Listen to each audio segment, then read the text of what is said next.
səni sevdiyimi heç kəsə demə. Gecikən məhəbbət şirin olarmış, sən Allah səni sevdiyimi heç kəsə demə. Bu vaxtsız sevgiyə gülən tapılar,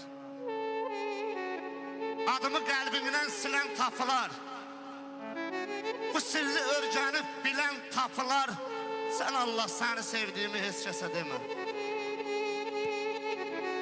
Alnında qırış var, saçında dəm var, məni gözləyən var, səni sevən var, ey yıxılanın qızı, sənin oğlun qızın mənim nəvəm var, sən dədənin gör, səni sevdiyimi heç kəsə demə.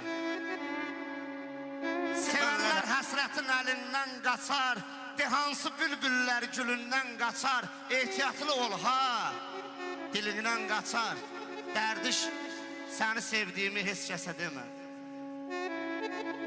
Ay Bəhruz dayı, arı tək çiçəyə salmışam tamah, qızıl gülü dərmək deyildir günah, bir sən bil, bir mən bilim, bir də ki Allah, səni sevdiyimi heç kəsə demə. Tələsmə, gəl ülfət bağlayaq biz aramızda. Ürəyim partlayır, tezdir. Gəl ülfət bağlayaq biz aramızda, olmasın bir acı söz aramızda. Yaşadaq bu eşqi öz aramızda, səni sevdiyimi heç kəsə demə.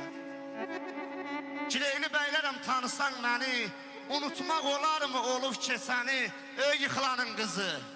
Ay telli, uzaqdan uzağa sevirəm səni, dərdiş, dərdin alım, səni sevdiyimi heç kəsə.